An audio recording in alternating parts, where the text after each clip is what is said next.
On February 6th, 2005, 5.8 million people tuned into Animal Planet because of this woman, Margot Kent. She had been asked to create counter-programming for the Super Bowl, and she said, like all of the people that worked at Animal Planet had said for year after year, why don't we just put a box of puppies on the screen and call it a day? So they decided to go all in, and in 2005, the very first Puppy Bowl was played. Once every year, in the dead of winter, furry soldiers meet on an AstroTurf battlefield to determine who the top dog in all the land is. No leashes, no groomers, just an arena and the players in the ultimate battle of heart and might. The Puppy Bowl features shelter puppies from all around the country. The idea is to have as many shelters represented as possible so that all of these dogs can get adopted, and it can raise awareness to adopt even more puppies. According to Margot, one of the inspirations for the show is the Yule log, which you see on television around Christmas time. This started on WPIX in New York, and they wanted something that people could tune into commercial-free for the entire day, so they put on Christmas music and showed a fireplace at Gracie Mansion in New York City. Filming takes about 53 hours. They film it over the course of 3 days, and there are 30 staff members needed to do all the different things involved, including clean up messes on the field. They use a lot of different puppies. In 2008, they used 46 puppies. They give the puppies a rest period every 30 minutes because of the heat from the lights, so they give them a chance to rest off camera. It is important to film a lot because puppies generally don't do what you want them to do. So to get them to grab that toy and run it to the end zone for a touchdown, that takes a lot of time. The Puppy Bowl has grown a lot since 2008, but they still managed to do it with around 50 puppies. The first 5 Puppy Bowls were narrated by the great Harry Kalas. Harry was the voice of the Philadelphia Phillies. Sadly, Harry passed away in 2009, but here is his grave, which I think is amazing. It's a giant microphone and then 4 seats from Veterans Stadium in Philadelphia. The day after Harry died, they put his coffin in the stadium and people could pay their respects to it there. This is only the 4th time in history that any major league stadium allowed this to happen. This happened for Babe Ruth.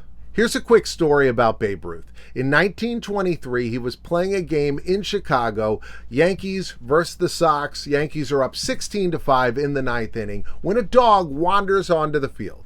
Babe starts petting the dog, plays with the dog, and kind of goofs around with the dog in front of the crowd, and then tries to shoo the dog off the field. Dog doesn't want to go, so Babe takes his mitt off and kind of tosses it over to get the dog to run away. The dog grabs the mitt, runs off the field with it. Babe turns around to see a line drive being hit right out to him, and Babe reaches up, catches it barehanded. Here's Jack Buck, voice of the St. Louis Cardinals. Jack also had the same honor. His body was laid out after he passed away at his home stadium.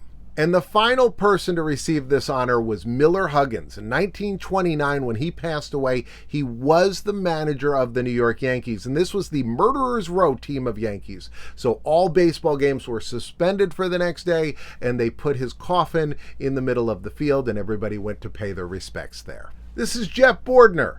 He was an announcer that was chosen to do the Puppy Bowl in 2010 and 2011 after the death of Harry Kalas. Jeff was replaced by Scott Graham. Now, Scott had been Harry Kalas's longtime partner on the air.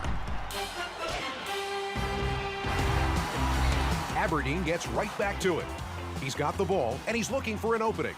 The first several Puppy Bowls were recorded in Silver Springs, Maryland at the Discovery TV network headquarters. Starting with Puppy Bowl 2, they had the Kitten halftime show. For this, they brought out some scratching posts, some cat toys, and they tried to get these cats to do anything they could. Let's see those kittens. And this is to also encourage the adoption of cats, so these are also shelter animals. In 2009, they added the blimp, shades of the Goodyear blimp that always flies over the stadium at the baseball and football games. They had their own blimp. Here it's advertising Twizzlers, and they would cut to footage that was inside the blimp showing hamsters controlling it. 2010, they added bunny cheerleaders. 2011, chicken cheerleaders. 2012, a piggy pep squad. In 2014, they added penguins from the Columbus Zoo. This was the first set of animals they ever showed on the Puppy Bowl that were not adoptable. So no, you could not take home, you could not become Mr. Popper. They were not available. When the Puppy Bowl was first announced, the big joke was, oh, I bet one of the dogs is going to go to the bathroom on the field, and they do. Constantly. Now, this has never happened during the actual Super Bowl, thank God. Not yet. So what they do is they have a team, like kind of a pit crew, that will come out and clean it up, mop it up, scoop off whatever needs to be scooped, and then they get right back to what they're doing. They do show one of those during the actual broadcast, and it is the favorite referee call, whether it's a tinkle at the 20 or an illegal odor downfield. But there's a flag on the play. Sorry, Lucy. I've got to call a foul there. Trash barking. No good, okay? Puppy Bowl 11 was the very first one where they actually kept score. Prior to that, they just ran around. Team Rough won this one over Team Fluff. They won 87-49. Team Rough also won the next Puppy Bowl, but then Team Fluff came back and won 2 in a row. Last year was the first time that the game ended in a tie, and they had to go to overtime. Right now, Team Fluff leads in total Puppy Bowl wins 5-4. We'll have to see who wins this year's Lombardi Trophy. That's the trophy. By the way, if you enjoy these videos, make sure and be like the Fonz and his cartoon dog, Mr. Cool, from the Fonz and the Happy Days cartoon series. And go ahead and give this video a thumbs up, because if you give it a thumbs up, then YouTube will push it out to more and more people, and more people can learn the history of the Puppy Bowl. In 2014, First Lady Michelle Obama participated in the training session of the puppies out on the front lawn of the White House. Also in 2014, Keyboard Cat returned to do his halftime show. Martha Stewart and the very appropriate Snoop Dogg were the host of the Puppy Bowl. Now, if you're looking for some entertainment to go with your Puppy Bowl, like a main event, and you're not looking to watch the Super Bowl, I can recommend this movie.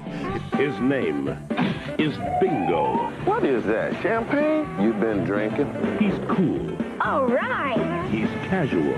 Raw meat? He's a dog. It's about this couple, played by Cindy Williams, who was Shirley in Laverne and Shirley, and David Rashi, who was Sledgehammer, in one of the greatest, funniest TV shows. If you like The Naked Gun, you will love Sledgehammer. He's a kicker in the NFL, and someone kidnaps the dog and forces him to fix the game before the big ending and shenanigans happen. Of course, there's the Air Bud classic, Air Bud Golden Receiver. 22, 76, 11, 19, shift.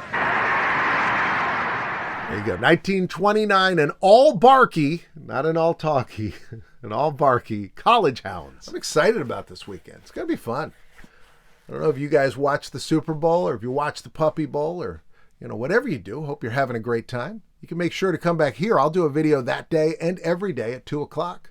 Tomorrow, we're going to be covering the Super Bowl shuffle. We'll be shuffling like the Bears. It's going to be fun. Bring you back to a time of nostalgia. Time of maybe your childhood, or maybe a time way before your childhood.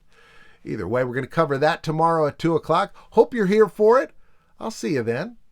In a moment, there's going to be boxes popping up on some devices. We're kind of up in the air as to which ones don't see it, but if you see a box, there'll be one over here, which YouTube says is best for you. But on this side, we've been talking about puppies and kittens. I want to show you a shelter animal who became the most famous cat in the world. It's a wild story, far more than you know, and he inspired one of your favorite cats. It's Morris the cat. So if you click on that, it's a great story. I hope you check it out, and I hope to see you back here tomorrow for the Super Bowl Shuffle. Not here looking for trouble. Just here doing the Super Bowl Shuffle.